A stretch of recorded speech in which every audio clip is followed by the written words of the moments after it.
Tu tournes là. Je vois sur les réseaux, ça y est, t'es parti. Franchement, je kiffe. En fait, il y a un moment donné, je pense que le business c'est pas tout. T'as envie de partager de la valeur.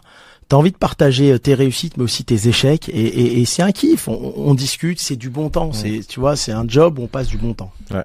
Et ça t'aide parce que moi, je dis toujours aux gens que je fais du contenu pour me masturber parce que ça me permet de réfléchir. Et des fois, j'ai des idées comme ça et tout, et ça te permet aussi Chaque échange, il te permet de grandir intellectuellement. Exactement. Et c'est à force d'échanger qu'on prend des notes intellectuellement et qu'on se dit tiens, je vais dans cette direction. Mais je dirais que ça donne de la profondeur aux idées. Et alors, ça fait combien de temps que tu fais du contenu là ? 8 mois. 8 mois ? À peu près, je crois. 8 mois, 1 an. Stylé. Depuis que j'ai rencontré Whis. Ah, c'est Whis qui t'a mis Mais moi, je suis rentré là-dedans, tu sais comment ? Parce que toi, je suppose que tu voulais pas à la base. Ben oui. moi, je suis rentré là-dedans. Il y a plusieurs personnes qui ont voulu faire des podcasts. J'avais toujours refusé par manque de temps. Et un jour, Whis, il m'envoie un message. Je suis à Dubaï. J'avais un peu de temps devant moi. Je dis, bah viens, on va faire ça. C'est quoi ? Je comprenais pas trop ce que c'était. Et après, on fait un contenu, donc un podcast, ça cartonne. Il me rappelle, il me dit, ouais, ça a cartonné, s'il te plaît, viens, on en refait un autre, un troisième. Et j'ai aimé. J'ai aimé, en fait, donner de la valeur, partager et tout. Et après, je me suis pris au jeu. Et je m'emmerde beaucoup moins que derrière un bureau en train de gérer une entreprise. Ça, on est bien d'accord. Donc, c'est comme ça que ça s'est fait. C'est comme ça que ça a démarré.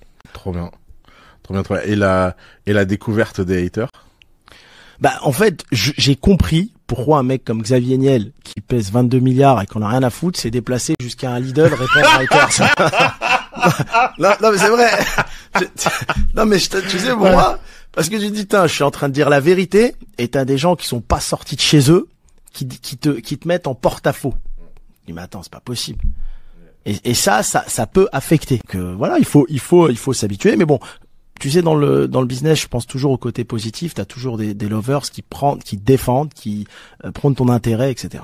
Ouais, bien sûr. Non, mais ils sont pas. Mais de toute façon, ils n'existent pas dans le monde réel, ces gens-là. Non, parce qu'après, tu les croises jamais. Hein. Non. Ouais. Ce qui m'a le plus surpris, perso, je te le dis, c'est vraiment dans la communauté, dans ma communauté, où t'as vraiment cette haine, cette jalousie de certaines personnes. Bien sûr qu'il y a des gens très bienveillantes, mais qui essayent de dénigrer ta réussite, tu vois, ou dire que t'as pas réussi. Et je le vois même avec mon entourage. Hein. Ouais, moi, il y a un mec qui m'a expliqué que t'as jamais eu de kebab. Ouais, exactement. Je lui ai dit, alors attends, juste, je lui ai dit disclaimer avant que tu me. Moi, j'ai une histoire un peu personnelle avec Hakim, parce qu'il le sait pas lui-même, mais la première broche de kebab qu'il a vendue, c'est à ma tante. À Tours. C'est dingue. Rue Colbert au Beyrouth. Donc quand tu me dis que son histoire elle est pas vraie, moi j'ai des témoins oculaires de premier ordre. Mais incroyable. Et le mec m'a dit non mais ta tante elle se trompe, c'est un autre. Ouais, non mais c'est des dingues. Mais tu sais que même quand j'ai failli reprendre Quick, t'as des gens qui se permettent de dire non mais il allait avoir que 1% dans la boîte. Bon, ils savent pas ce que c'est que du sweet equity, ils savent pas. Je dirais que c'est la limitation intellectuelle de ces personnes-là qui fait que ça va nulle part. Mais regarde, j'ai un pote proche qui est pourtant intellectuellement élevé, c'est un banquier d'affaires qui travaille pour un gros fonds d'investissement. Et on a un autre pote en commun qui est également banquier d'affaires, mais sauf que lui, il a revendu sa boîte. D'accord, je pourrais même dire son nom. Il a pris 60 millions. T'as l'autre qui est entre les deux, il me dit non, c'est vrai, il ment. C'est pas vrai, il ment. Mais je dis attends, il m'a montré. Il me dit non mais il ment. Je dis mais il l'a vendu, c'est en Suisse, la holding était en Suisse, on a le même cabinet d'expertise comptable. Il me dit non mais ils ont trafiqué la cession de parts. C'est-à-dire c'est obsessionnel. Tellement il accepte pas qu'un autre dans le même business que lui ait fait un exit important, qu'il essaye de même pour lui à titre perso de se dire non c'est pas vrai. Ouais, la jalousie. C'est dû à quoi ça?